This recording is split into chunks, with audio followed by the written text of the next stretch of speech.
I'm Shane. And I'm Bo. We are your Kentucky Fried Critics.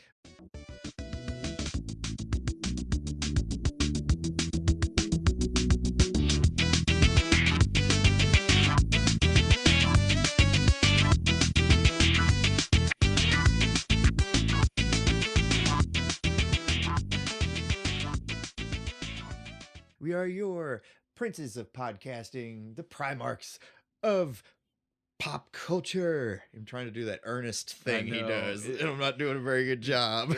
Nobody can do like it like Jim Varney. him. I mean, know. Jim Varney is. We've been on record multiple times already saying this. Jim Varney is the best. No matter what he's doing. The best one I can do is the ooh, the ew. I'm not great at any of them, and I'm not the only one I can I'm not really gonna do. go on record with one of them right now. If any of you guys want to meet me in person, I might do. I'm not gonna put that record out there because I don't think I do any of them great.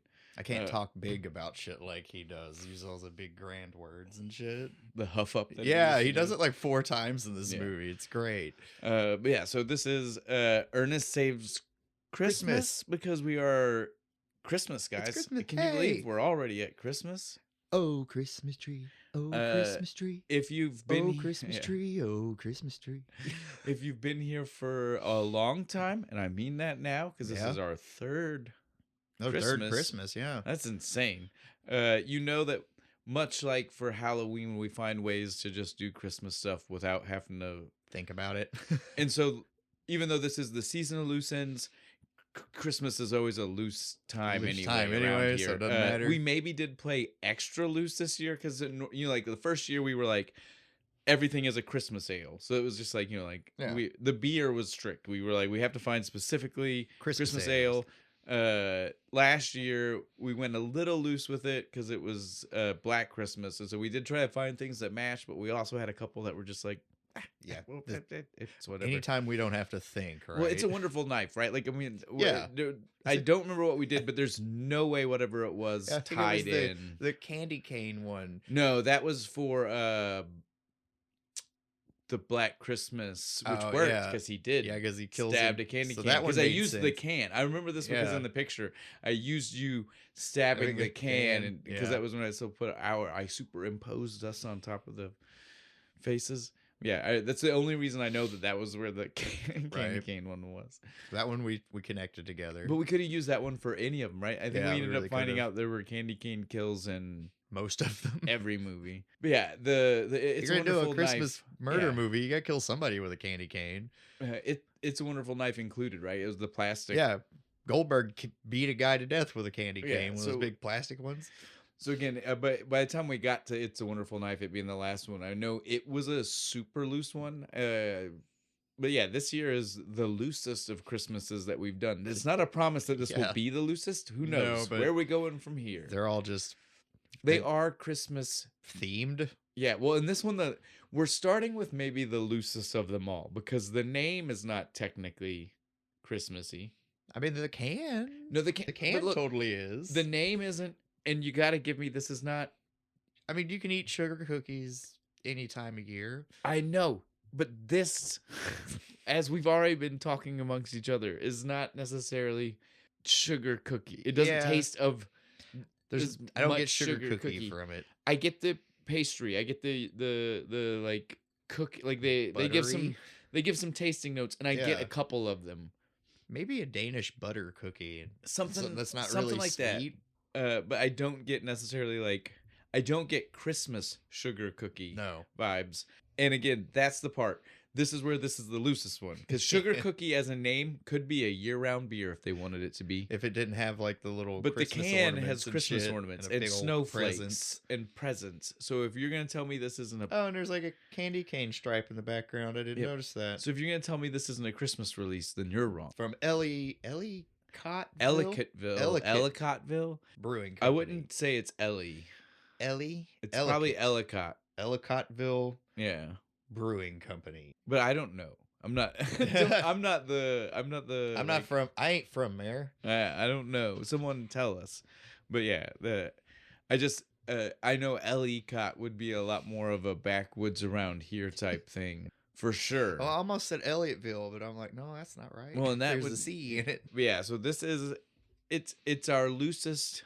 Everything from this point on is Christmas. Yeah, Christmas. Sure. This is just sugar cookie. But again, don't look for connections with what we're watching in that. You guys, it's Christmas. We're about having fun here. Yeah. It's about Christmas. And since last year we did Black Christmas, we killed a bunch of people. Well, we realized we haven't got to do a lot of Christmas movies. We just wanted to talk. We're like, we both were thinking to each other, like, have we done this? And we were like, no, not yet. What? We didn't do that the first year? Nope. Because we've only done one like actual Christmas year, like the very first, and we were just again that was like 3 months in. We were green. Barely knew what we were doing. We were still so green at the time. So yeah, this time we're not the battle hardened veterans we are now. This time we're coming in and we wanted to try to, in the loose ends fairness, these are our loose ends. These aren't ones that you guys would ever have known. They're just ones where we were like, I can't believe we've not done that yet. Yep. And maybe one is thrown in there that's a true loose. Again, you guys, you'll find one that's the start of a whole new set of loose ends. So, actually, we'll have fun. Yeah. It's gonna be a fun Christmas season, guys. That's all I'm really trying to say. I think there's like 5 or 6 of those movies. But so, like I already said, Ernest Saves Christmas. Great beer, good time. We're gonna have a great time here. How can you not enjoy this? I was like, not enjoy this. That's not right. How can you not enjoy this? You know, like, I mean, you got or not enjoy. I don't. Whatever you got to say there. How can you, as a person, not love this Christmas movie? It's great. We all love Ernest. Jim Varney is words amazing. Are hard. I'm trying to move on. Stop going back to it. Let's just move past it. Well, I am aware I messed up. Let's go. I was defending you. I know, but let's go. Don't point them back to it. They've got a rewind button. Remember? Oh yeah, that's right. This is forever. They heard you say that, and they're like, if they didn't hear me, they were like, "What did he say? What did he fuck up?" Oh. But yeah, this is Ernest Saves Christmas. It's Ernest. We all love Ernest. We love Jim Varney. We missed Jim Varney. Yeah, we've been on record twice now. Yeah, we've done another Ernest movie, Loose End. Yeah. But we also have done another Jim Varney. We've done non-Ernest Jim Varney. Yeah. Beverly Hillbillies. Yeah. So he's been here twice. We love Jim Varney. He's a great guy. I mean, but that character easily could have just shown up on any one of the other movies. Yeah. Just done fucking Beverly Hillbillies, and one of the other ones would have been fine. Oh, I feel like he's probably got some kind of hillbilly character. Oh, he does in this movie, the snake handler guy. It's close-ish. Yeah, it's close-ish. I see where he maybe drew a few... the way he holds his face is a little bit like it for sure. The way all these Hollywood folk want is poison. The way he wears that style of hat, definitely. It's Ned Clampett when he's fucking like 90, right? Yeah. Still same hat, still tore the fuck apart. But yeah, so we don't need to talk a lot about Jim Varney, so that's gonna be nice for us because I'm sure. Well, our audience. Well, I want to say I was about to say like, oh, I'm sure we said a lot about it, but I can't remember. I feel like Beverly Hillbillies might have been when we started fixing how long things were. I can't remember. So I don't know how much of a tangent we went on that time. And the thing is, the other Ernest one is the one we cut an hour and a half out of because it was when we had a 3-hour long one, but we were like, we can't release 3 hours. We talked about all the other movies in that one too. So it was like, well, I mean, we should save some shit for when we do those. I honestly can tell everyone listening, I have no idea what we have said and what we haven't said, what you have heard us say and what you haven't heard us say, but just know we have definitely probably talked about Jim Varney a lot. Yeah. And so we definitely feel like we don't need to say a lot about him. I feel like I even brought up his like that Shakespeare video he does where he does like Hamlet and shit, and it's great. You did for sure. Yeah. So it's okay. I did it again. Check me out. Well, again, I know you brought bring up the hits, right? Listen, I know you brought it up, but I don't know if that was cut because you brought it up for a Scared Stupid because he does the Roman bit, and we're like, it was kind of like that because he does it very serious. So that might have got cut. This is what I'm telling people. I don't know. I did research for the movie. I didn't do research of our material. I didn't go back and listen to the episode. Oh, that was so long ago too. I want to hear how bad we sound. Again, if the first Christmas feels like a long time ago, the first Halloween, and we were green, yeah. Ernest Scared Stupid was the first Halloween, so a month and a half 2 months after we started. Yeah, it was so early we had on. No idea what we were doing. We were starting to sound like we don't know what we're doing now. Man. We need a we're just reminiscing about good times. But we should bring this back. Let's get back to where we are. So I will go ahead. I know we definitely did not used to talk about directors, so we did not talk about John Cherry the Third.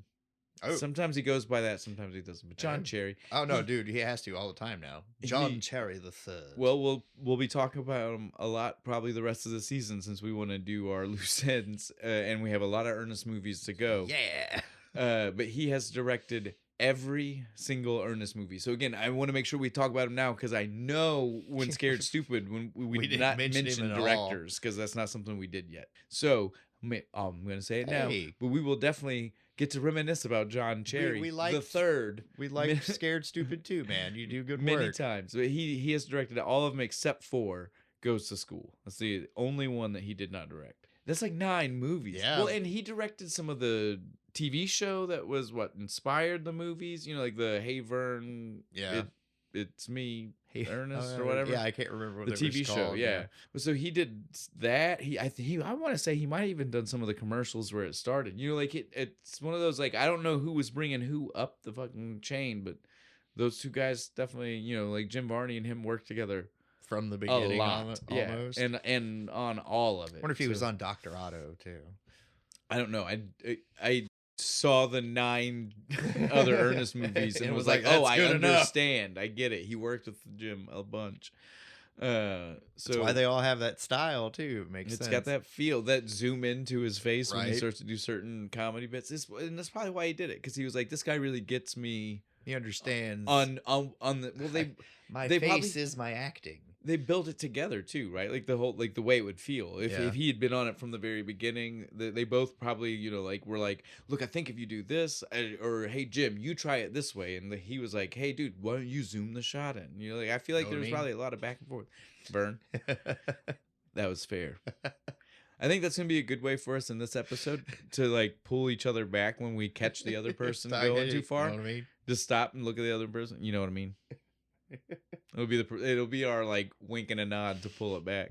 I like it. That's funny. So yeah, John Cherry, great guy. You Good definitely job. We would not have all these movies. Well, and I promise at home you have seen.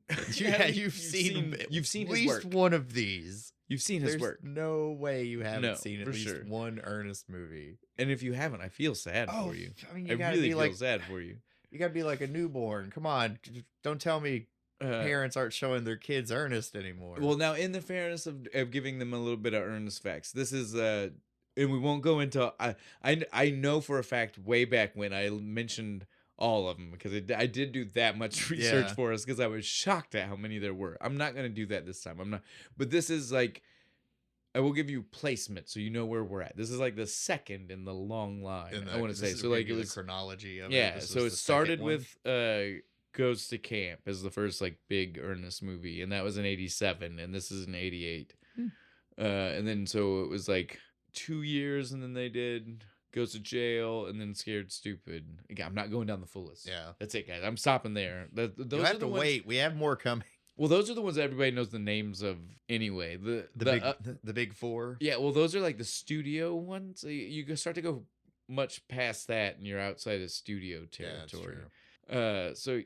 But this is definitely early on, so they were taking some chances on doing this movie. This was back when Touchstone was like one of the big 3. Well, it was movie studios, so they had Disney money to was blow. Putting money into things and doing their side projects like this and stuff. Touchstone. It was nice seeing that doodly doodly doodly ding thing. Well, and again, so many of theirs are like that's how Disney put out the things that weren't actually overly wholesome Disney. They were a little fun. Bit more fun. They don't have to be strictly Disney movies. Yeah. And so like, we definitely having the kinds of family that we did growing up. Camp Nowhere, right? Yes. Shit like that. I feel like it was a Touchstone. We enjoy that especially because like that's certainly the kind of thing that we were watching and renting at grandma's house and sneaking a viewing in and things for sure. It was that type of Touchstone movie. Good stuff. Not actually bad, but made you feel like you were getting away with oh, something. grandma's not gonna like that. And she probably actually wouldn't care. Naughty bird. She'd probably watch it and actually be like, it's like the kid fucking says fuck or something. Yeah, toward the end of the movie. Fuck you. He's like, well, on that, this is a good transition back point. This movie caught a PG rating. And that's only notable because this is at a time where this was certainly a kids movie, and people are like, "How is?"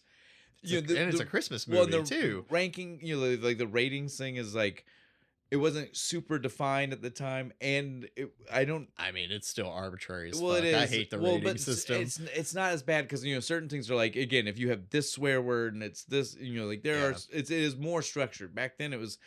I don't even know if I saw why it officially got it, but apparently on the publicity rounds, Jim Varney got asked about why he thought it got a PG rating, and his answer was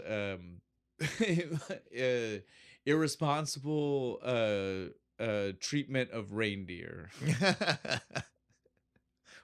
Well, if they just kind of let him wander around on the ceiling. I mean, I know. Well, again, he just had to make something up. This was perfectly safe. Irresponsible flying rain. It's not like they're gonna fall.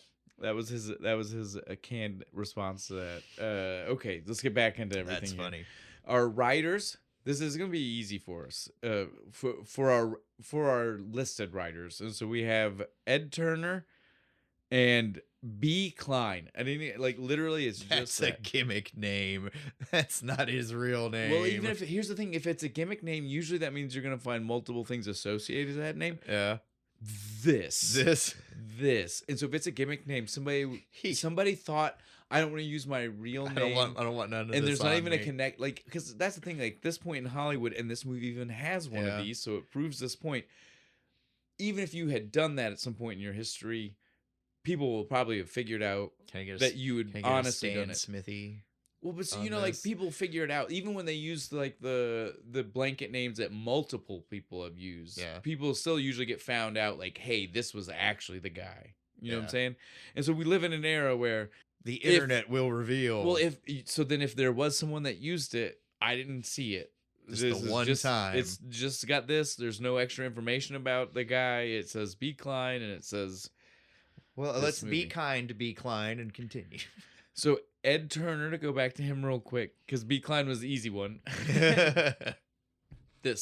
Ed Turner is also super easy because he has only got one other credit to his name. Winner Take All. I've never seen it. It is apparently a BMX movie made in the 80s. Ooh. So super. That's going to be bad. I kind of want to watch it. I feel like it has to have Gleaming the Cube vibes. Yeah, right? He's solving a crime. It has to be. It's like because it's like a gang of BMXers, right? And then there's like a tech company. Well, because if it was a kids movie, we 100% would have heard of it. Like a Punks. Well, yeah, but it's like the same movie. They already did that movie. But so you know what I mean? Though, like if that were an 80s BMX movie made for a younger audience, 100% we would have seen that. It's got to be something made slightly older, so Gleaming the Cube era, right? So I feel like this is, again, people feel free to call me out on this. This is just me calling gut shooting feeling, from the hip here. Shooting from the hip, gut call from just like seeing the name and knowing it's about BMXs and not knowing anything else about it, because I feel like I would know more. Yeah, it's got to be like a crime solve. Yeah, he's solving a crime. Gotta be. That's very 80s. It is. This teenager witnesses something he shouldn't have. He's got a friend that witnessed something he shouldn't have. And they got to use their BMX skills to escape the bad guys. Yeah. That's what I feel like. Again, definitely. Now that we're done, I'll go look this up, and I will find out. I hope you're right. I want to watch it. That probably will forget to report back to the podcast audience. So if you want to know, look it up. Yeah, look it up. Tell them, because I'll probably forget to tell you I'll forget too, probably. But it sounds awesome. I'm sure I'll remember to tell Bo. Feel solace in knowing that we will know what this movie is. You can sleep tonight. But so we do have one other writer. This goes back to what we were just saying about if B. Klein is a fake name. I don't know who it really is, because this movie does have a secret writer. Oh. But not listed. He just totally took his name off of it. Don't want nothing to do with it. And so that's Tom Eberhardt, so with a B. So it's like Eberhardt. Eberhardt, but with a B. Yeah. So it might be Eberhardt. I hate the English language sometimes. Well, right? I know an Epperhart with a P. Well, that's what I mean. Like, Yeah. so, like, there's no telling exactly how his family pronounces it because we all know someone who's probably got a variation of this name. Well, if he's from down here, it's probably Epperhart. Yeah, it's 100%. He's probably got family members that spell it with a V and say Everhart. Like, that's the kind of Hatfield McCoy kind of shit that would happen with a name like that around here. We don't like them Weberharts over right, there. that's how it would be, dude. Traitors. But so he's wrote some small things, not things I expect you to know, but he is a guy who's directed a bunch of movies, and some of them pretty big, like Captain Ron, which we've talked about. We've mentioned we need to do that one. I love that fucking movie. That's what we say every time we mention it, because I feel like we've like found multiple reasons to throw that one out, because there's good one-liners in that movie that you can throw back to from time to time. But so he is also, though, the director of, again, this is fun because this is a throwback to another movie that we didn't do this at the time for, Night of the Comet. Yes. Our second episode? Yes.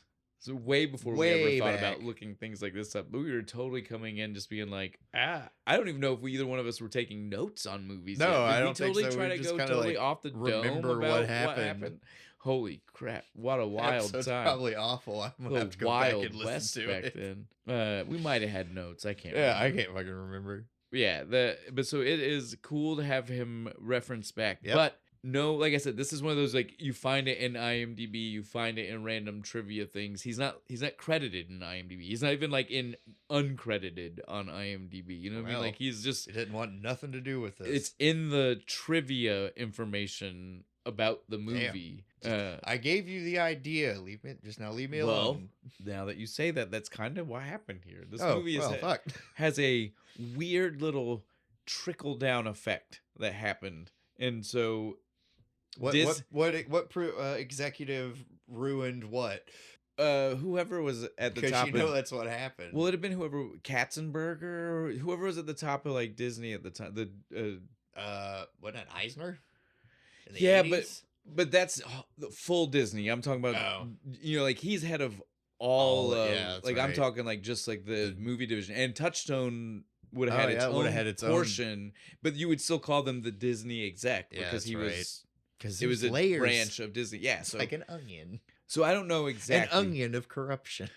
But so the basically, though, it went like this: is that Eberhart had wrote a script and he pitched it, and some execs at Disney were like, "We love this movie," and he was like, "Fuck yeah, let's make this movie." And they were like, big smile, right? Yeah. They were like, "Great, we're glad to hear that you're on board." So what we want is, we're envisioning. So we just bought up this shit down in Orlando.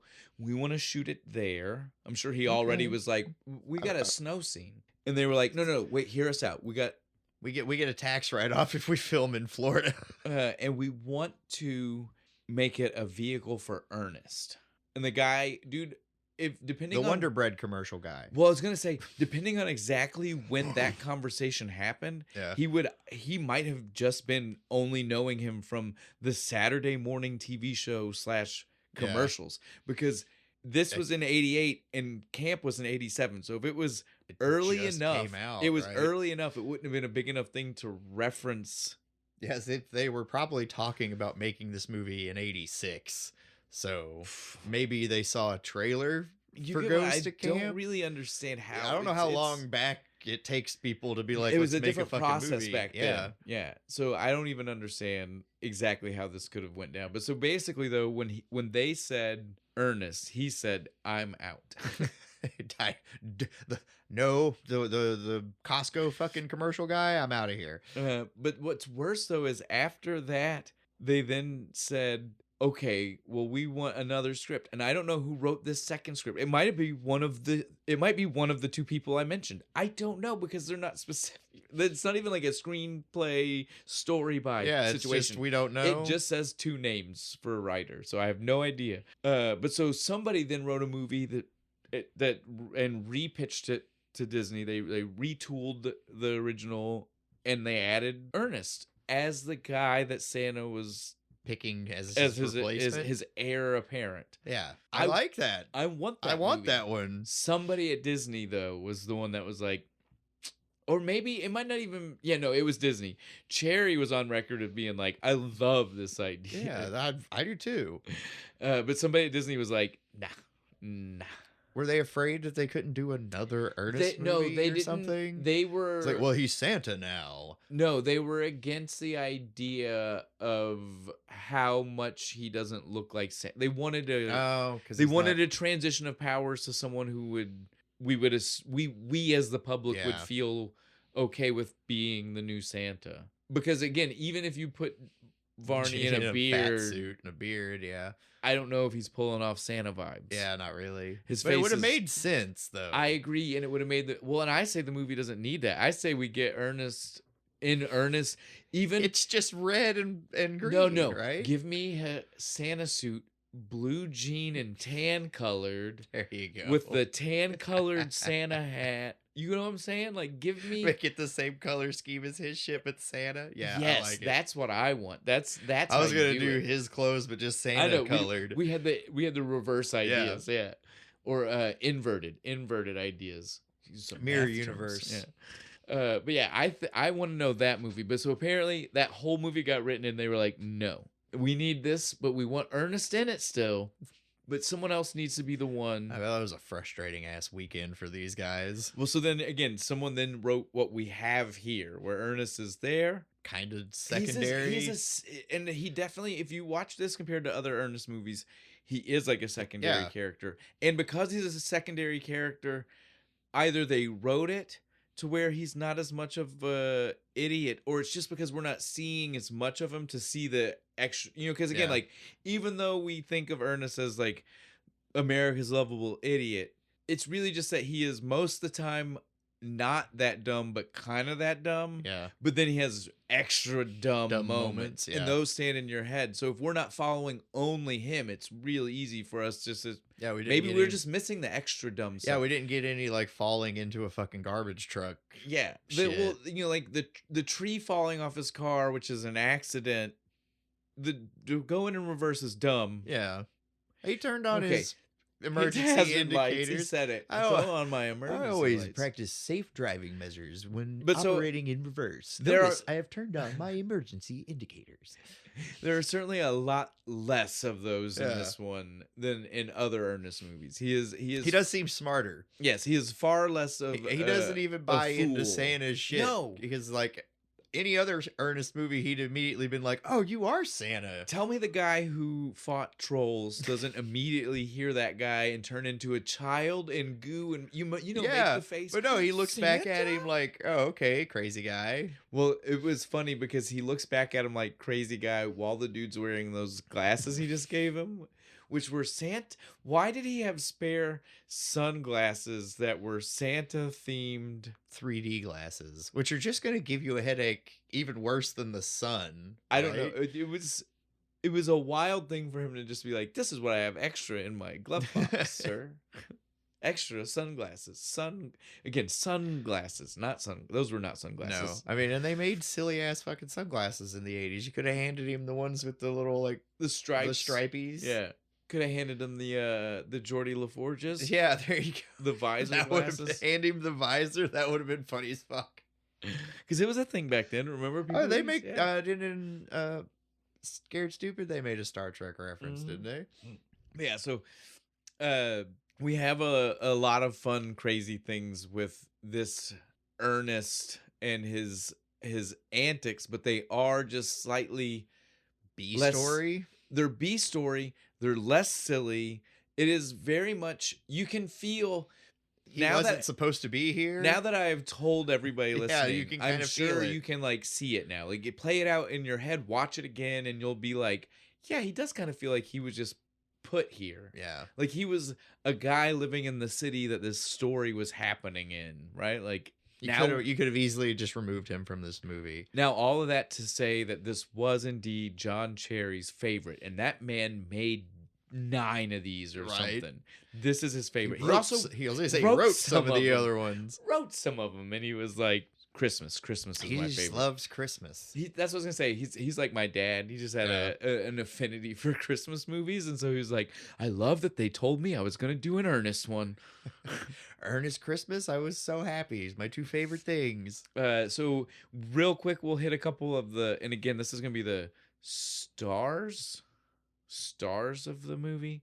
Very Did anybody, any of these do anything else? I didn't recognize nobody in this movie. So okay, here we go.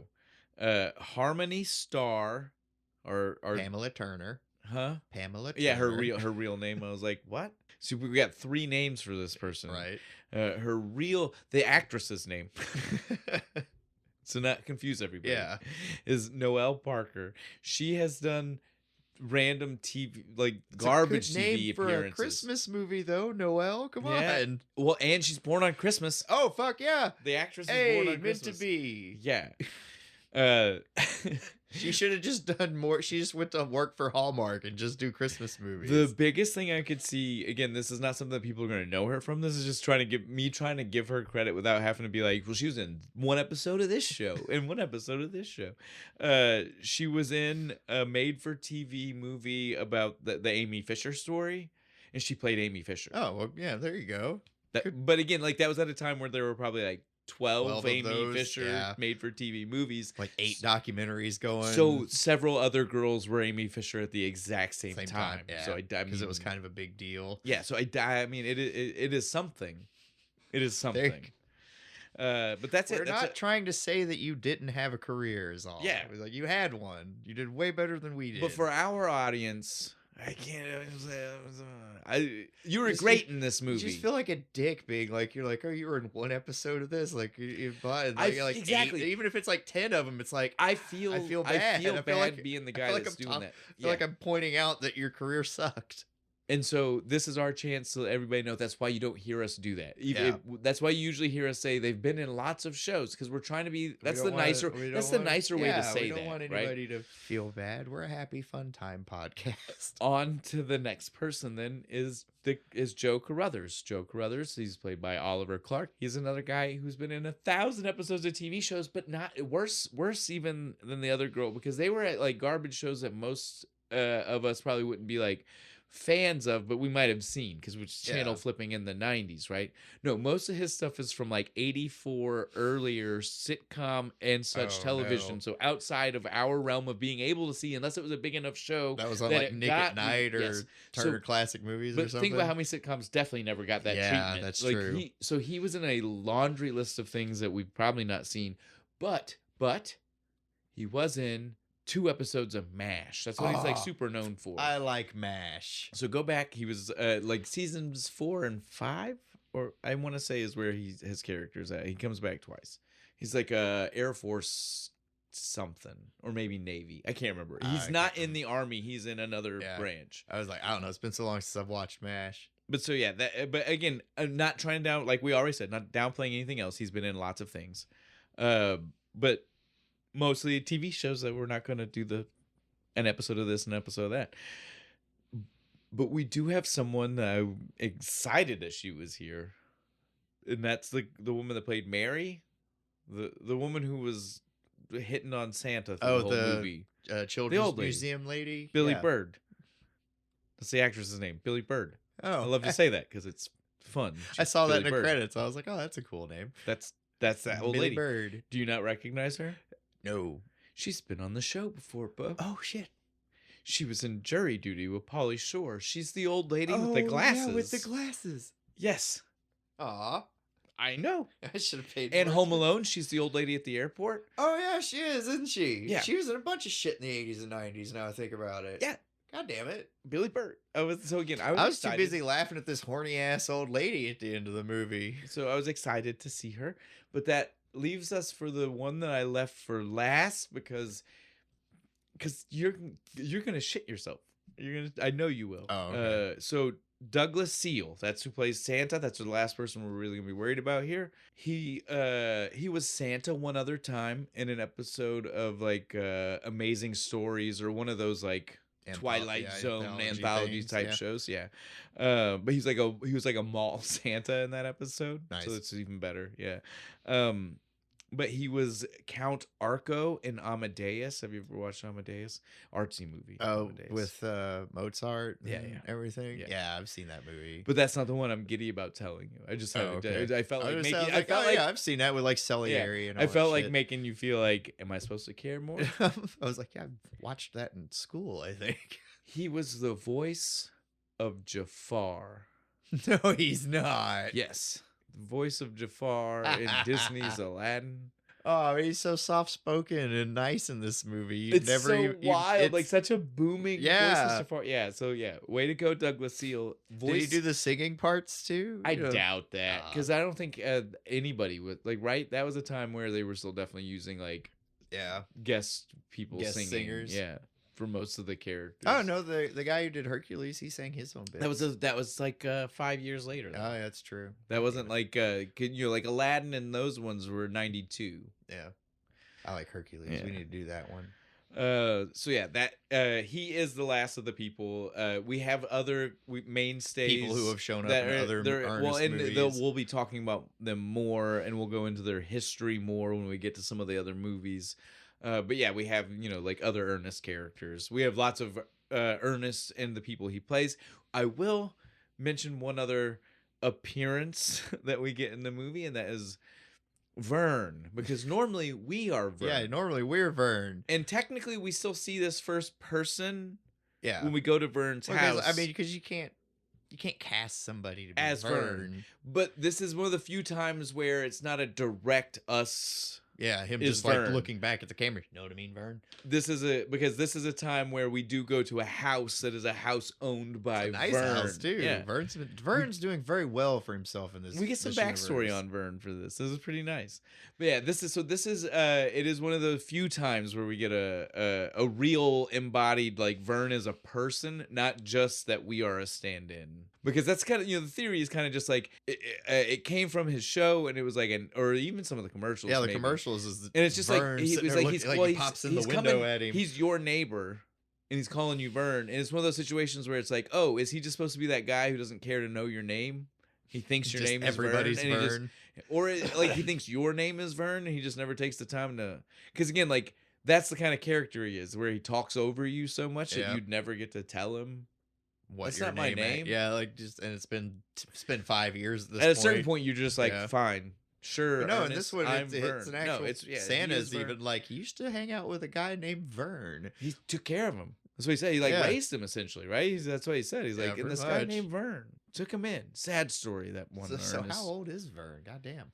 That's the thing, because immediately after Santa says that, so then we see Ernest talking about it, and it sounds a lot more like it's a dude his own age. Yeah, because he's like, he wouldn't have got here anywhere wasn't for me. I taught him everything he knows about nuclear physics. Right? Like, so I don't really actually know. I don't know if the writers knew what they were trying to say here. Goes in and proceeds to just completely trash the poor guy's house. But yeah, so at this point though, we can just talk about how this is a fucking Christmas classic, because this is a Christmas classic. Oh yeah. Again, there's a reason why it will be playing on cable TV somewhere, if not right now, within the week. Well, and again, like, there's a reason why John Cherry made so many Ernest movies, and this is his favorite. It's because this is it's a great Christmas movie. You got Santa, he's retiring. He's slipping a little into senility, which kind of bums you out. It's a more wholesome version of the Santa Claus, right? Like, instead of like, you accidentally killed him, take his place. Yeah, which is dark as fuck if you think about it. Santa is realizing his time is done. Yeah, because he's like, I got to start taking notes and things, and that's not how you're supposed to do this. And so he's trying to pass it on to somebody. And he's found like the perfect guy. He's found Mr. Rogers of this world. Joe Carruthers, Uncle Joe, right? Uncle Joey's treehouse or something. Treehouse fun time. I don't know. What a fun. It never gets old. They always seem new. Those 3 little words, please and thank you. He's definitely supposed to be Mr. Rogers, because they even said like it's local TV. It's not national television. It's it's been on for like 30 years. Yeah, so it's 100%. He is like this kind of like got canceled for absolutely no reason. Wholesome guy until like 10 years later, when some rich guy buys all the tapes and starts just syndicating it out on morning television for all the kids in the 90s. And then Thanks, Ted Turner. And then on Netflix today, and The Dream Will Never Die. But yeah, so it's again, like I said, it's wholesome. Yeah, it's so, and it's funny. You get fucking Jim Varney doing all his Ernest shit. Well, and the Bob and his brother, the fat guy and the skinny dude doing the whole again, the airport attendants with the reindeer, unconnected to everything else. I wanted more of these. There's only like 3 of them, but I love the one where they pop back the reindeer on the ceiling and he just stands there. He pulls out the umbrella. He's like, just in case. My favorite is when Ernest shows up and he's or the elves. The elves are talking to, or what is it? Whoever it is, and he just does the eye look up. He's just like, I figured somebody'd come asking about it. Yep, I've been waiting for this. And this is the slow look, dude. That guy and his facial like acting, the eyeball. When he did yeah, I can't even do it. I can't. My eyes don't move that quick. I feel like if I did that, they wouldn't. It's pop almost back. like you're like. You have a toy, you pull the thing, and the eyes would just spin around and shit. Yeah, it's one of those, basically. There's so much fun in this movie. There's so many fun things that happen. It's Ernest Penn and Teller, basically. He's got like the wish list fucking Penn and Teller working for him, and it's great. Well, again, the movie does so much because there's this whole thing with, is he Santa? Is he not? In the very beginning, right? Like we get everybody kind of being like, is he just a crazy old man? Because he starts trying to pay with like play money and shit. But then we get the look into his bag, the glowing bags, like fucking. Well, and the Pulp ball Fiction. that just changes to things, right? Yeah, that was cool. I like that. Where he Ernest pulls it out as ethereal magic. So is it because there's like every time they open it, there's like people talking and giggling and like working noises. Is it just a portal to the workshop so you can just reach in and grab? I don't know. Shit. The magic in this world is never fully explained. No. And I kind of wish we had spent a little bit more time. I want to know more about how the bag works. Because it does seem like it also loses something the more they pull from it. Because when Santa gets it, he does kind of act like, it's a little light. What were you guys doing? And it's like, so because one bitch just keeps trying to find valuable shit. She's like, come on, somebody had to have wished for jewels or a CD player. It's like she forgets that it's also almost more connected to what she's thinking, even if you're hearing the wishes, right? Because when Ernest did it, he kept kind of focusing on what to make it, right? He'd pull out the ball and be like, and we need it to be maybe this. No, right? That's still stupid. Nutcracker? Come on. You like a nutcracker. And so again, like that, because he didn't know. He's just pulling out random tchotchkes that you'd find at like the people would want for Christmas. Yeah, over at like Holbrook's and the Christmas shit. That's all it was. And so the movie did so much fun stuff. Like, we didn't have like a real bad guy though. Right, the closest we had was I thought maybe like the agent, the studio agent guy was going to be a bad guy, but that's the closest we got, and he's not really that bad. No, not really. He's just kind of a dick. Yeah, he's not bad. There's no real antagonist. That's another reason why it makes Ernest feel like he's shoehorned in. He's here to be time filler because they were like, well, we don't really have a bad guy, so we don't have anything for him to triumph doing over. Stuff with the bad guy, let's just have gags with Ernest. Right? Well, because like think about it, like. There's no triumph, really. They just keep having things like mini hurdles in Santa's way to Joe Carruthers. Yeah. Like the first time, Joe was like rushed off in a hurry, but then it was like, then the second time it was just like, let's keep putting these mini problems in Santa's way to go talk to Joe a second time. Oh, he goes to jail. Yeah. Oh, he can't he shaved his beard and he's like, no, fuck you. Dude, the beard thing cracked me up because they made it seem like it was gonna be more important. Like the way Santa freaked out when the agent said shave your beard, and he was like, "No, Joe, you can't don't do that. You look great, man." It made it feel like, oh, can Santa not do this if the guy doesn't already look the part? But no, then his magic just makes him like grow an even more epic beard. This was fantastic. And so again, it's like, so wait a minute, why did it matter? Problem? Just let him. What shave, are we doing? Whatever. Santa? Let him. He's a working actor. Let him shave it and go to the audition. Right? The fuck's it gonna hurt? Well, I mean, what's the guy doing the other 11 months out of the year? Santa? Yeah, for real. Let him be an actor when he's not fucking Santa. His head. He needs to get over that not cussing bullshit. Though. Yeah. That's going to limit a lot of roles. His headshot, is not gonna be with the Santa beard. He's gonna have to use his regular face here. Come on, we gotta bend some rules. Without the beard, though, if we were doing like a Gilligan's Island remake, I would totally cast him as a skipper. So in a movie that does feel like it's all pieced together other stories, I want to ask you, where do you think the elves that are in the story fit in originally? Did they have a bigger part? Because their part in this is so small. I have no idea. Well, because it would have to be in something like they're supposed to fly the sleigh to Santa. I don't. And we know. just did the airport shit, so Bob and whatever his name can fucking be in the movie. I have no idea, but yeah, I did notice this. Yes, Elms. No, when they show up at the airport and have their passports, you see the name of one of those elves. I thought this was dark as fuck. His name is Verdun Forest, and I was like, oh, why'd we name the happy little elf after one of the worst battles in world history? There's a lot of dead Frenchmen at Verdun.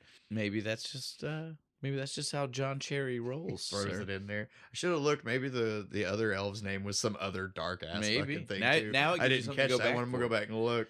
Yeah, the elves to me felt, again, like, I know we have Santa here, so it's not like you can be like it felt disjointed to have elf, but it kind of did. Like they weren't relevant. There's no reason that Ernest couldn't have just got the we fucking could have wrote the story to where Santa just told Ernest exactly to, like, he could have here's been like, the invoice, go pick up my Ernest, reindeer. I had these things dropped off, can you go get them? Yeah. Right, we could have done I it feel that like way. as long as you have like the invoice and shit, Wouldn't I feel that like have they even would do helped that. them with this problem of like trying to keep Ernest busy? Yeah, gotta Since find things for him to do. Well, because that's what the most of the movie is anyway. And so, like, they could have solved their own problem, the writers, by being like, yeah, we don't need these two. Don't need these two. So then I guess that means they must have been in the original and they just weren't thinking that way. They were just like, well, I guess the elves will show up. We got the MV joke out of it. That was all I needed. That joke is wild to me because MV. Those letters don't look like each other. At least at the end of the movie when it's EF with the Easter bunny. Yeah. That makes a little more sense. But M and V don't look. No, you're like, dude, you're like, what? A, maybe A, and you're like the middle part. I want to see the A is like kind of fudged I want to out. see this writing so that way I can verify for myself if there should have been confusion. Because I think Bobby's just an asshole and trying to fuck with him. Got mad when he got called out because he never gets to talk. So he's like, no, I'm gonna just stand here and get some lines in. God damn it. Well, no, because again, Bobby was the one that thought it was the one that knew it was a V. Yeah.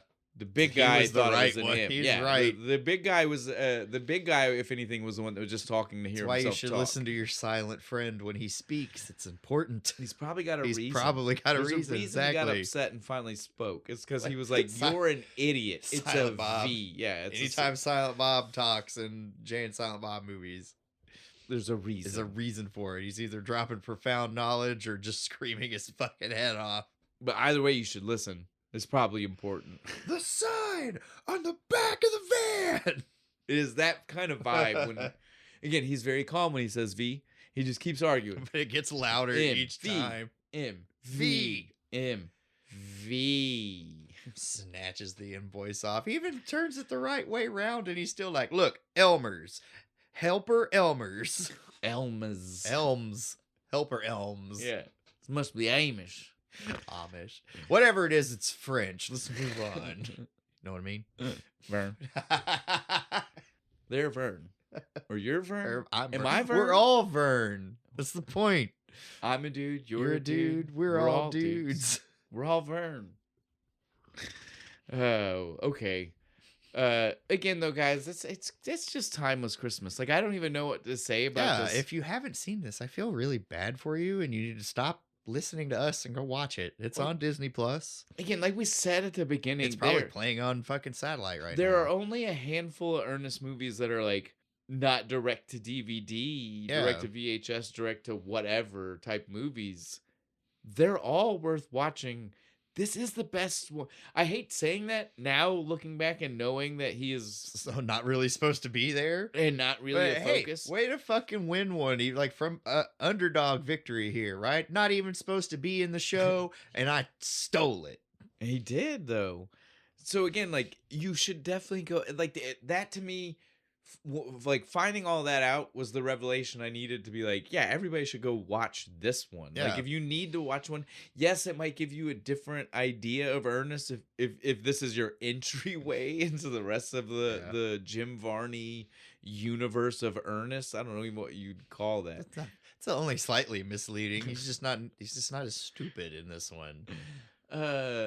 Yeah, because he only really fucks up like once, and that's when he drives the U-Haul van through the fucking airport and pops the tires. Well, he died again. We already said he also did the reverse. Yeah. Throwing the emergency lights on doesn't automatically forgive that was not a good move.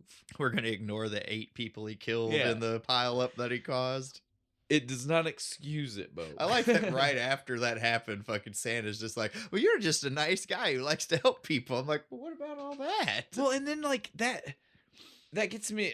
I'm actually glad that we got back there because it did remind me of what is the deal with the relationship of Harmony in this movie, dude? I don't know. She shows up because she was running away. She's making up all these stories.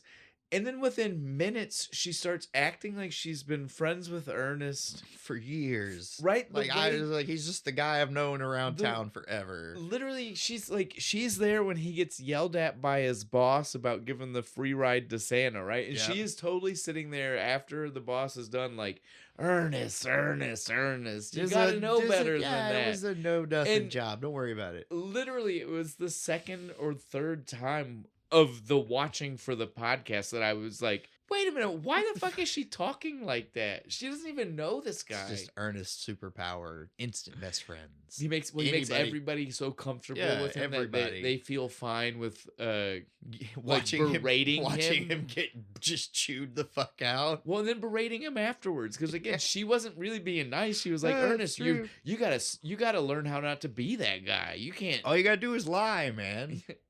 Because lying is great. That's right. I forgot that's what her advice was. Her life lesson for Ernest is like, just lie about it. It's totally fine. You notice like she was really good at lying in the beginning of the movie, got worse. But like got really bad at it toward the end. Santa's magic was canceling it out. That's what it was, dude. It's hard to lie to people you actually like. It really was canceling it out, and that's why he was losing hit. No, I'm just joking. That's why she was draining his power. It was making it go faster than he thought. Oh, that was actually part of the story, that he was like, I feel like I should still be able to do that. Why can't I? It's all your fault, succubus. Wouldn't that be a thing? That's not nice. She was like, what, 15? 16? Yeah, something like that. That's not nice. She was pretty young. The little girl. Yeah. Be nice to her. Be nice. She's not a succubus. All right. I think we are just basically a general average bitch. Yeah. You know? Again, and we are talking about the character. We are talking about the character. Totally kidding. Remember, character. Exactly. Bo is not making a comment about Noel Parker. Bo is making a comment about Harmony Starr. Okay? Pamela. Okay? I would have changed my name too. Pamela's a stupid name. Okay, before we actually get to the end, that is another thing. Did you clock his real name? Santa's real name? Seth Applegate. I do love this because that joke went back to the being booked in jail, right? Because normally when we all think of the scene where someone's booking Santa. Yeah. And we're like, oh, it's like the Santa Claus, right? Santa Claus. Kris Kringle. Papa Shisha. But here's the thing, like even in Miracle on 34th Street, he gives Kris Kringle. He mentions multiple names. This guy literally only says Santa Claus. He doesn't, when they're like, what's your name really? He doesn't say Kris Kringle. Santa Claus. Well, he doesn't drop a Seth Applegate, but he doesn't drop a Kris Kringle. He is meaning we maybe live in a world where Kris Kringle was the German guy that he got it from before. Over Santa Claus, and Seth Applegate took over Santa Claus from Kris Kringle. There you go. Right? That's what happened. I love that it was because again he said he's only been 120. He's not that years, old. Yeah, they're like, how old are you? He's like 150 or 120 or something. So he's not been Santa. He is not He's not been Santa as long as Santa has been a thing. He is not the eternal figure of the father of Christmas, right? So, like so Saint Nick, Santa Claus turned it over to Kris Kringle, who turned it over to Seth Applegate, who turns it over to Joe Carruthers. Well, again, you're being nice and thinking that it's like I feel like there might be more in there than just probably. that. Like again, it's the Dread Pirate Roberts. Yeah, there you go. Like we go to every time we get to this like weird passing down. I am the Dread Pirate Roberts. It could be anybody. Sorry. It's my favorite part of the whole fucking movie. Can't control who the next Dread Pirate Roberts is unless you make. Should have been Andre. It would have been great. Ain't nobody gonna fuck with that guy. Yeah. So that's my theory about Seth Applegate. Yeah, I accept that theory. I have no problem with it at all. And as that is the last thing in the movie, we can definitely call this done. good. Bo, before we are finished though, let me ask you, what's the thing, dude? What's your thing for this one? Okay. This bothered the absolute piss out of me both times I watched it. All right. So they made a big deal about like when Joe turns into Santa, he's like, I can do miracles, right?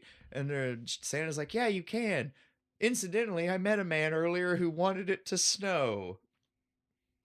Okay. It did nothing.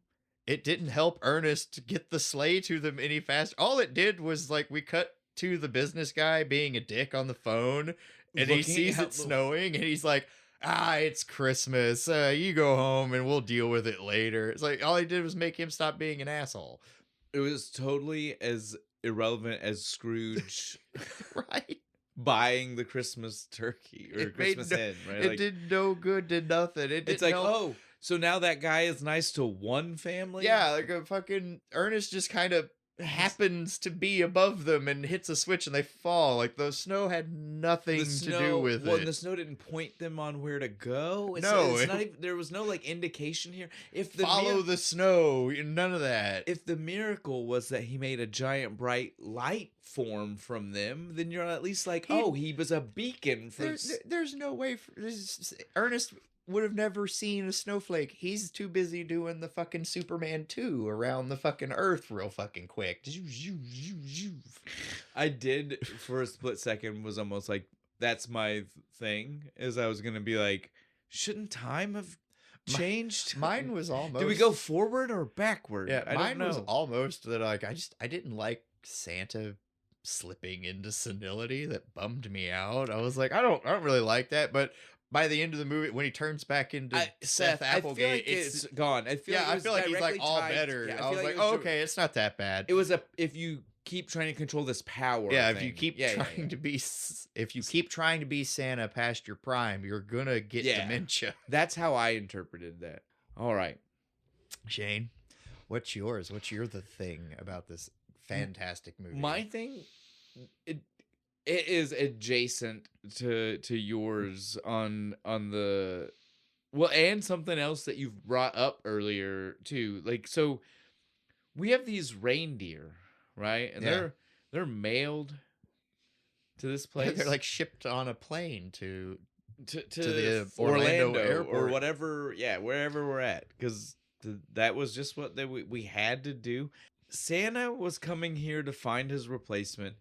The name listed on the shipping thing on who they would release them to was not Santa. It was the helper elms. Yeah, it's the helper elms. So the elms were going to drive from there. They were going to drive the U-Haul. They were just going to load them up with these little tiny people.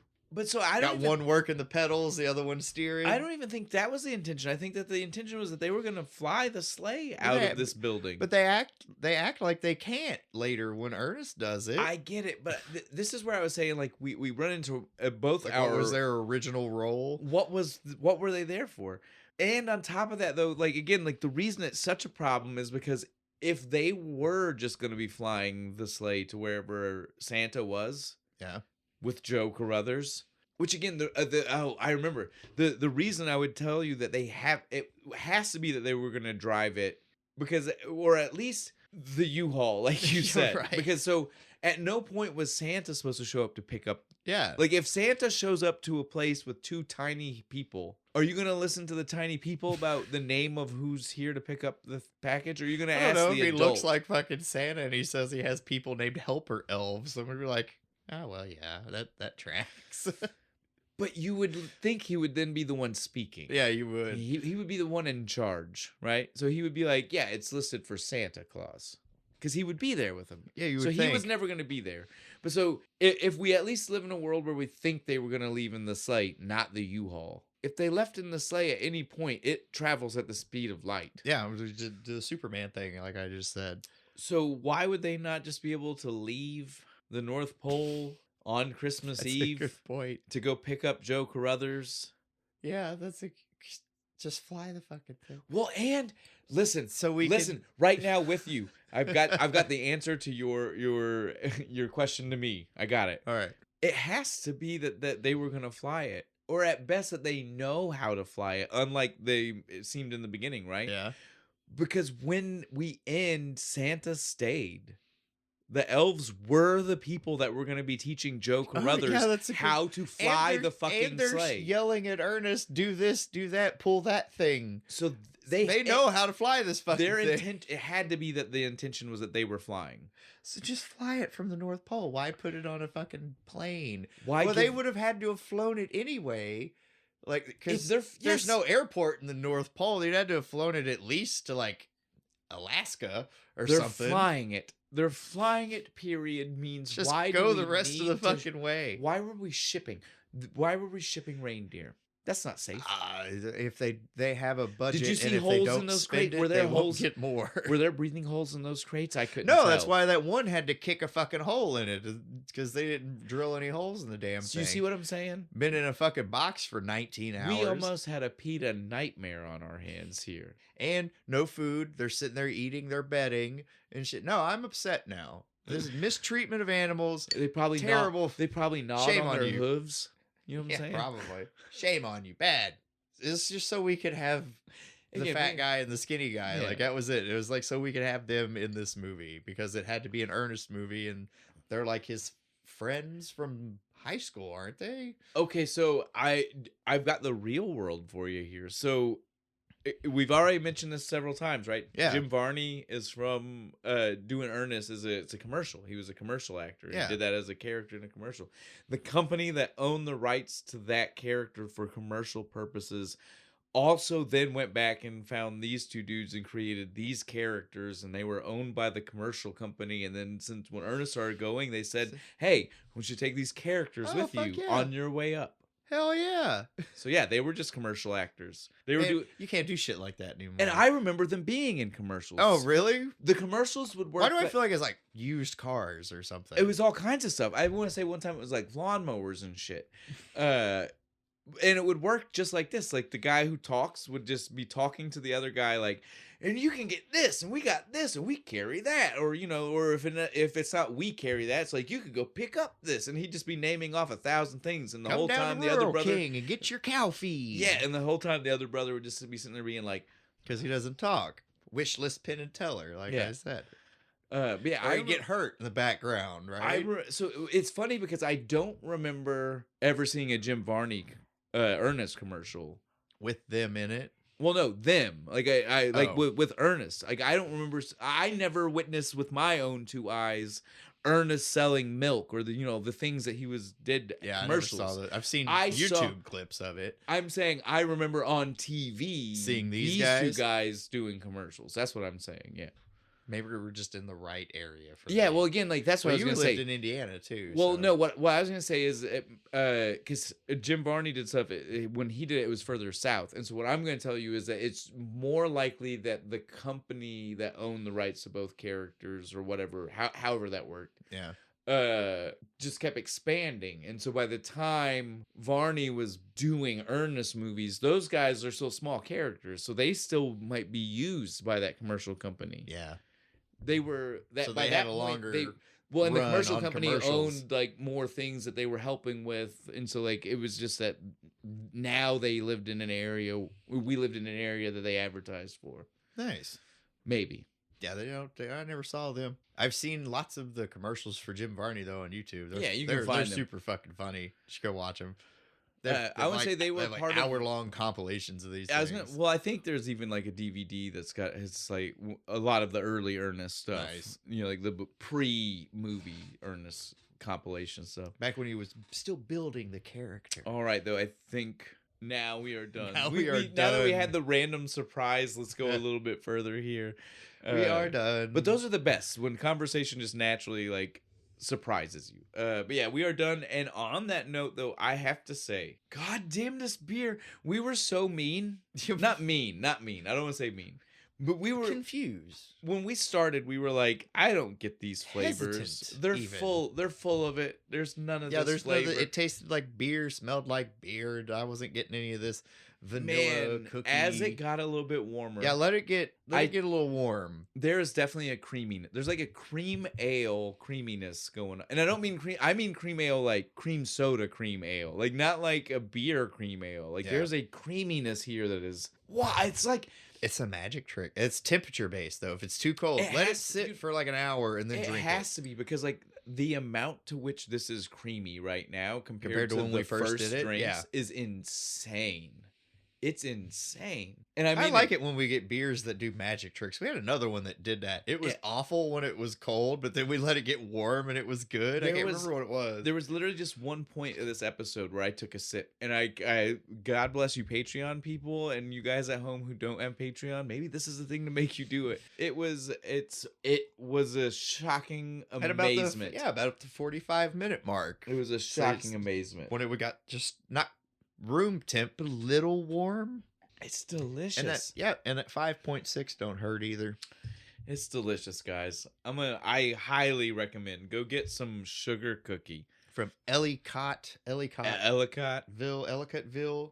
However we say that. However, it's the least hick way to say that. Again, probably a Christmas release only, but tasting this now, I'm telling you guys. Ellicottville. I think this is just Christmas can. I feel like this is something you can just hope get. that they have this year round because this tastes amazing. Maybe don't lean into the sugar cookie name. Lean into some other kind of pastry. Something you can serve year round. Well, sugar cookies are sold year round. You're right. Maybe this is just we need to do our beer research, right? Fuck that. We spend enough time watching the movies and shit. Yeah, but I mean, come on. Wait, that's before we finish everything up. That's actually a good time. So I do want to point out that we found out after editing, and so again, this is one of those timey-wimey things for everybody at home. Oh yeah. For us, it just came out. By the time you guys are hearing this has been ages and ages ago. But I have to point this out. We did not know that the Arche Brewing's turbo signature for Daryl, that they are a company that has been closed since 2024. I don't even understand how this was on the shelf of the place that we got it from. No, I'm upset. I mean, it wasn't skunked. I'm upset. You enjoy? Oh no, you're upset for the opposite reason. I finally find a double IPA that I'm like, this is delicious. It's great. I've said it in the episode. I'm gonna go find more. I can't. Of course. Finally find one that I'm like, this is badass. Can't have it. So between that and trying to find out if they sell this year round, right? Maybe we should do a little bit. I'm not saying a lot. A little bit more research. Well, I'm saying if you'd have known that was a beer that we couldn't ever buy again, I would have drank it slower. Right? When you have savored it for the episode a little bit more, you'd have been like, wouldn't have been sitting with an empty cup like 15 minutes before we were done. It is kind of wild to think that there are people who might have seen our social media posts and were at home mad. Like that they were like, where the fuck did these people get that shit from? That? I'd kill for a taste of that right now. I've not had that in so long. Sorry. And I truly am sorry. I sympathize with you. I'll never get it again either.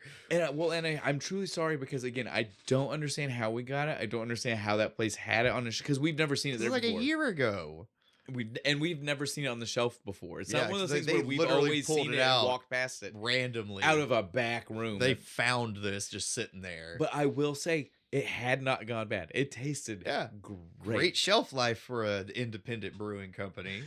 So yeah, everybody Sad at to home, see it go. everybody at home can definitely be mad, but no, we are sorry because again, we didn't know that it was the last one, and we never would have been able to guess because that flavor was amazing. And that's a kudos to you guys and your hometown brewery that is sadly no longer Support there. your local breweries. So that way this doesn't happen Go again. drink so this shit doesn't happen responsibly. All right, guys. You know, we promised you he missed a little bit because he was a little bit, I guess, just busy. He just wasn't ready to sit down and focus on doing some movies. But we promised you he wanted to come back for Christmas.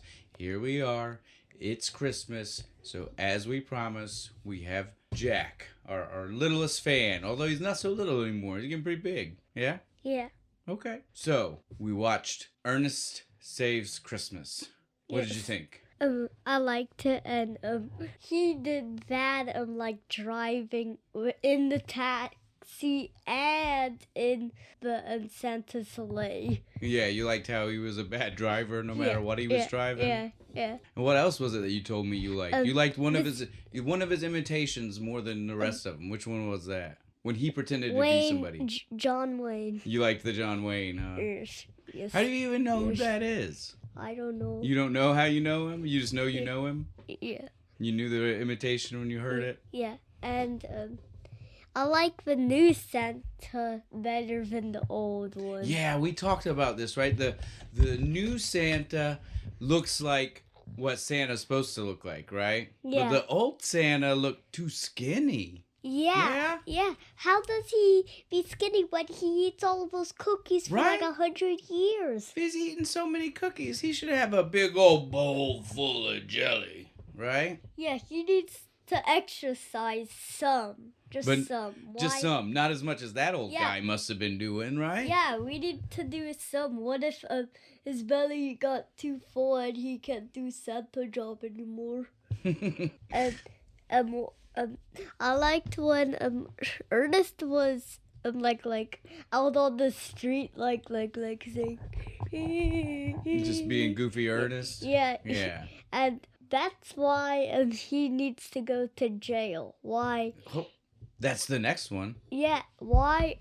The next episode? The next movie. No, not for recording. The next Ernest movie. He goes to jail. It's Ernest goes to jail. For that? For Ernest, for that guy being Ernest. The next one is Ernest goes to jail. Yeah, and the Santa was he looked like he was in a job. Yeah, he was all dressed up in a suit. Yeah. Fancy. Yes. It's 'cause and he has the red thing, the flower. pocket. Yeah. Okay. Yep. And I liked when the new Santa got it, and then he known everybody's name. Yeah, the magic was already working, right? Yeah, and that means that means the memories of the everyone came into them. So, before we finish up, bud, let me ask you. Do you think this is a good Christmas movie? Yes. You think you can watch it next Christmas? Yes. It's now one of your favorite Christmas movies? Yes. Awesome. All right, bud. Anything you want to tell people before we finish? Subscribe and like. Good job, dude. Before we wrap everything up, Bo, what are we drinking for next week? Oh, yeah, I remember. This is easy. This is Jackie O's Christmas Ale. Because, again, we're going simple, so you knew we had to get a couple of just... And we've had Jackie O's before. Don't they usually do, the fruit?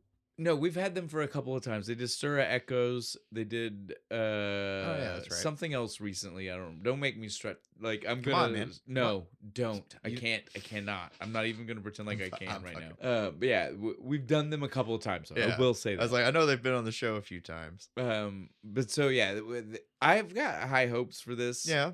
It is a honey. I hope it doesn't taste honey. like cinnamon. It's honey and spices. It's not even just. It doesn't say traditionally Christmas spiced. Ginger and cinnamon. Well, again, actually, it's not even ginger. Ginger is.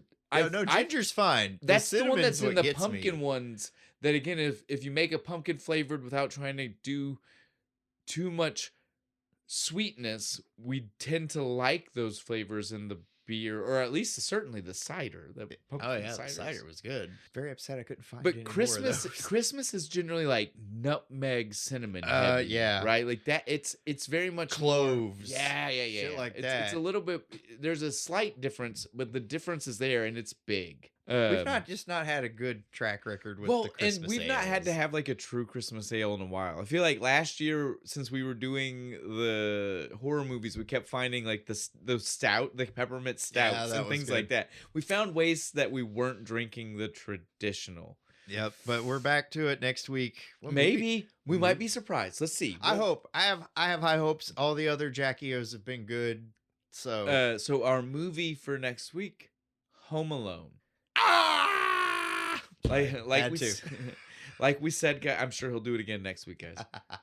You have to. It's like the you do, biggest you thing do. from the movie. But so again, I'm you You're gonna guys tell me the first time you shaved your face, you didn't I fucking mean, do that? I did use aftershave, so I definitely did that for real. For 'cause it real? really hurt. Yeah.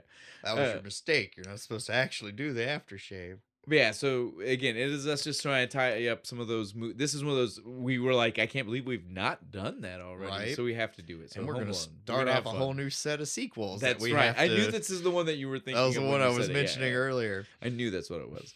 But so on that, we are officially done. Bo, anything you want to tell people before we go? How did everybody like the merch? the little, thing the at the little beginning tiny and end? tagline? I'm Yeah, gonna it try to looks- do more. I'm gonna try to do more. We have cool shit. It's a start. It's a start. Well, I want to try to make like a moving something to Yeah, be that'd like be the cool. thing Like, that goes in there. Like, well, like yeah, all the shirts like fly into Fly place or something. in. Give me time. We need to. It will probably be. We need this, more money so we can buy Yeah. like one of everything, and then we can do like the well, with- obnoxious fucking with- modeling pictures with actual merch. Yeah. Yeah. But yeah, so give me time, guys. But until then, it'll probably be this for a few episodes. But I will Yeah. be working on making a, Go buy a our longer merch. one. I'll see you all later. Bye.